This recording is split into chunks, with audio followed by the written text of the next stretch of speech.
Hello friend, कैसे हैं आप सब लोग। आई होप आप सब बहुत बढ़िया। मैं के आर सैनी के आर विकास स्वागत करता हूं। दोस्तों, आप अगर रेलवे के अंदर कार्यरत कर्मचारी हो और आपका सपना है कि लोको पायलट बनने का, तो यहाँ पे आप लोगों के लिए अच्छी खबर है।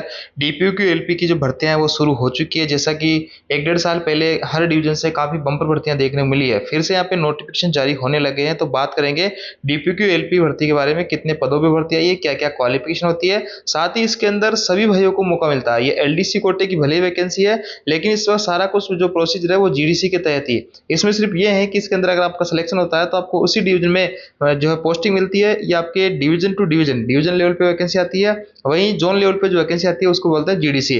तो जीडीसी में आपको पोस्टिंग दूसरे डिवीजन में भी दी जा सकती है, लेकिन इसमें जो एलपी की भर्ती है एलडीसी कोटे की, इसमें आपके डिवीजन में आपको पोस्टिंग मिलेगी। तो इसमें सभी भाइयों को मौका मिलता है जो भी उस डिवीजन में कार्यरत होता है। आगे एक बात करेंगे दोस्तों, ग्रुप डी की जो भाई लोग अभी पीटी वगैरह चल रहा है या ग्रुप डी की जो तैयारी कर रहे हैं, उसके रिगार्डिंग भी इसमें इंपॉर्टेंट रहने वाला है कि ग्रुप डी की कौन सी पोस्ट को प्रेफरेंस में डाले, ताकि उनका जो प्रमोशन यहाँ पे जल्दी हो सके बाद में, रेलवे में आने के बाद में। और ट्रेन मैनेजर की बहुत बड़ी बम्पर भर्ती यहाँ पे देखने को मिल रही है। शायद ही इतनी भर्ती काफी समय से आप लोगों ने देखी होगी। और साथ ही जीडीसी और एलडीसी के रिगार्डिंग लेटेस्ट अपडेट्स के ऊपर इस वीडियो में बात करने वाले। तो चलिए सबसे पहले डीपीक्यूएलपी भर्ती का जो है नोटिफिकेशन आप लोगों को दिखा देता हूँ। देखिए दोस्तों, स्क्रीन पे आप साउथ ईस्ट सेंट्रल रेलवे का नोटिफिकेशन देख पा रहे होंगे और 16/7/2026 को ये नोटिफिकेशन जारी किया गया है। इसमें 50% एलडीसी कोटे के तहत इस भर्ती को निकाला गया है। यानी 100% जो 100 वैकेंसी होती है किसी की लोको पायलट की, तो उसमें 50% जो वैकेंसी है इस भर्ती के माध्यम से भरी जाती है। और इसका सारा कुछ जो पैटर्न है, सारी कुछ जो क्वालिफिकेशन है वो जीडीसी की तरह ही रहने वाली है, ऐसा इसके अंदर साफ साफ लिखा गया है। Filling of vacancy of assistant loco pilot pay matrix level 2 against 50% department quota on one time measure age पर एलिजिबिलिटी नॉर्म्स जीडीसी। जीडीसी के जो नॉर्म्स है उसी के आधार पे ये भर्ती आपकी होने वाली है। साथ ही यहाँ पे देखिए इसके अंदर सभी भाइयों को मौका भी मिलने वाला है। वैकेंसी आपकी 151 पदों पे। पिछली बार आपने देखा एक डेढ़ साल पहले 500 800 पद भी एक डिवीजन से निकल रहे थे। अगर आपने रेलवे के अंदर और आपने अगर आईटीआई वगैरह कर रखी है तो आपका लोको पायलट बनना यहाँ पे श्योर हो जाता है, निश्चित हो जाता है, क्योंकि वैकेंसीज बहुत अच्छी खासी यहाँ पे देखने को मिलती है। तो ये नागपुर मंडल से ये वैकेंसी आई है। और ये इसमें सिर्फ नागपुर मंडल के अंदर जो कार्यरत कर्मचारी है वो ही भाई लोग इसमें 151 पोस्ट के लिए यहाँ पे फॉर्म भर सकते हैं। यूआर की 117 है और एससी एसटी की यहाँ पे देखेंगे आपके 23 और 11 पोस्ट है। लेवल 2 की है और एवन इसका मेडिकल स्टैंडर्ड यहाँ पे रहने वाला है। कर्मचारियों की पात्रता और सेवा शर्तें यहाँ पे दे रखी है। देखिए, अभ्यर्थी दिनांक 1/7/2026 के अनुसार नागपुर मंडल का नियमित कर्मचारी होना चाहिए। और इसमें नागपुर मंडल के सभी अभ्यर्थी जो जीडीसी के अंतर्गत निर्धारित आवश्यक पात्रता शर्तों का पूर्ण करते हैं उक्त चयन हेतु पात्र होंगे। देखिए, इसके अंदर क्वालिफिकेशन भी आपकी नहीं मांगी गई है, मतलब कहने का मतलब सर्विस नहीं मांगी गई है। इसके अंदर क्वालिफिकेशन तो आपकी वो 10+2+ ITI होनी चाहिए या फिर अप्रेंटिसशिप कर रखी है। और इसमें सर्विस का ऐसा कोई क्राइटेरिया नहीं है कि इतने साल की सर्विस होना चाहिए। ये सिर्फ जीडीसी के हिसाब से, जीडीसी की तरह ही मान के चलिए सारा कुछ इसका पैटर्न। बस इसमें यह है कि ये ओनली नागपुर मंडल की है और जीडीसी जो आती है वो पूरे जोन लेवल की आती है। आगे देखिए लिखा है इसमें जो मशीन कंस्ट्रक्टर कर्मचारी का नागपुर मंडल के टेक्निकल विभागों में लीन है, वे इस चयन में भाग लेने के लिए पात्र होंगे। नागपुर मंडल से, नागपुर से अगर किसी ने त्याग पत्र दे दिया या किसी ने म्यूचुअल वगैरह लगा रखा है, अगर उसका म्यूचुअल वगैरह हो गया है तो, या फिर रिजाइन दे दिया, तो वो लोग इस भर्ती में फॉर्म नहीं भर सकते हैं। आगे लिखा है प्रत्यक्ष भर्ती डायरेक्ट रिक्रूटमेंट हेतु निर्धारित शैक्षणिक योग्यता रखने वाले चयन हेतु अधिसूचित। यहाँ पे भी जो डायरेक्ट रिक्रूटमेंट के अंदर क्वालिफिकेशन मांगी जाती है वही क्वालिफिकेशन आपके यहाँ पे रहने वाली है। ग्रेड स्तरीय वेतन लेवल में कार्य सभी नियमित कर्मचारी। देखिए यहाँ पे अगर लेवल 1 में सारे कर्मचारी जो ग्रुप डी के हैं किसी भी डिपार्टमेंट में हो, चाहे ट्रैकमैन हो, ट्रैक मशीन पे हो, किसी भी डिपार्टमेंट में हो, आपने आईटीआई वगैरह आपके पास में है तो आप इस पोस्ट के लिए आवेदन कर सकते हैं। इसके अलावा दोस्तों यहाँ पे सेम ग्रेड के अंदर भी आप लोग जा सकते हैं। इसके लिए यहाँ पे कंडीशन रहने वाली है। अगर आप अभी सेफ्टी कैटेगरी में हो लेवल 2 के अंदर और आप एलपी बनना चाहते हो, सेफ्टी टू सेफ्टी में आप आ सकते हो।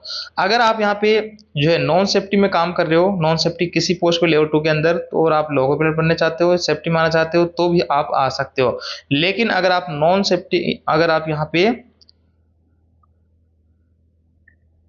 देखिए यहाँ पे साफ साफ लिखा भी है, यहाँ पे अगर आप सेम लेवल में जैसे कि पे लेवल 2 पे काम कर रहे हो नॉन सेफ्टी से, तो आप नॉन सेफ्टी से सेफ्टी में आ सकते हो, क्योंकि लोको पायलट की पोस्ट सेफ्टी वाली कैटेगरी, और ये आप सेफ्टी कैटेगरी में आप काम कर रहे हो तो भी आप इसमें, इन लेवल 2 में आप कहीं पे काम कर रहे हो तो भी आप इसके लिए आवेदन कर सकते हैं। नागपुर मंडल की मैं बात कर रहा हूँ। सहायक लोको पायलट के पद पर कार्यरत कर्मचारी उक्त हेतु आवेदन, तो जो एलपी अभी बने हुए हैं ऑलरेडी और वो चाहते हैं कि हम दोबारा से एलपी का फॉर्म भरे, तो इसके लिए आवेदन नहीं कर सकते हैं। जिन कर्मचारियों ने लिए नागपुर मंडल की अतिरिक्त अन्य इकाई में, उनका चयन के लिए पात्र नहीं होंगे। ये सब यहाँ पे दे रखा है। मेडिकल जांच के लिए आपका यहाँ पे मेडिकल स्टैंडर्ड A1 रहने वाला है और लेसिक सर्जरी वगैरह इसमें सारी कुछ चीज़ें मान्य नहीं है। सेक्शन योग्यता में वही इन सभी ट्रेड वगैरह से इनमें से किसी भी ट्रेड से आपने ITI अप्रेंटिसशिप कर रखी है तो आप इसमें एलिजिबल रहने वाले। इसके अंदर आपका जो CBT एग्जाम होगा उसके बाद में CBAT आपका एग्जाम होने वाला है और भी सारी कुछ चीज़ें इसके अंदर लिखी हुई है आपकी। और इसमें कुल जो है 2.5 घंटे का समय मिलेगा। 175 क्वेश्चन आपके यहाँ पे आने वाले हैं। कौन कौन से डिपार्टमेंट से क्या क्या चीज़ें आएगी, गणित है, आपकी रीजनिंग वगैरह है और सारी कुछ चीज़ें यहाँ पे पूछी जाएगी, करंट अफेयर्स वगैरह। और यहाँ पे देखिए पार्ट बी का भी एग्जाम यहाँ पे लिया जा रहा है और इसमें ट्रेड से आपके जो पार्ट बी है वो क्वालिफाइंग नेचर का रहने वाला है। और यहाँ पे आवेदन करने की क्या कुछ तारीख है वगैरह सारी कुछ इसमें दे रखी है। तो सीधा सीधा बात ये कहूँगा कि ये वैकेंसी आपकी आ चुकी है और स्टार्ट हो चुकी है लगभग सभी डिवीजन से अगर जारी होती है। तो जिन भाइयों ने ITI वगैरह कर रखी है और उनके लिए अच्छी खबर यहाँ पे रहने वाली है।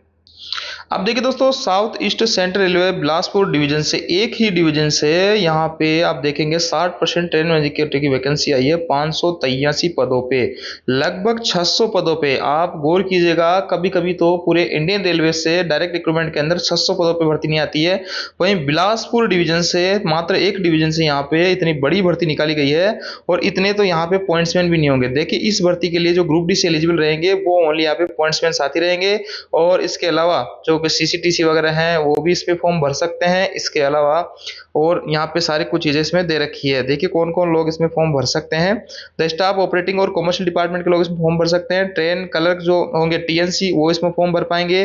कॉमर्शियल क्लर्क CCTC जो है, टिकट कलेक्टर है वो है, कॉमर्शियल कम टिकट क्लर्क वो है, केबिन मैन है और इसमें स्विचमैन, लीवरमैन, पॉइंट्समैन ये सभी इसके अंदर फॉर्म भर सकते हैं। लेकिन देखिए पॉइंट्समैन लेवल 1 वाले भाई लोग जो है वो इसमें फॉर्म नहीं भर पाएंगे। इसके अंदर 60% कोटे की जो वैकेंसी आती है उसमें लेवल 2 में आपकी 3 साल की सर्विस होनी चाहिए, तब आप इसमें फॉर्म भर पाएंगे। A2 इसका मेडिकल स्टैंडर्ड है। एग्जामिनेशन वगैरह सारी कुछ चीजें इसमें दे रखी है। मतलब 60% कोटे की वैकेंसी है। आप खुद अंदाजा लेके सिर्फ एक डिवीजन से इतनी बड़ी भर्ती आई है।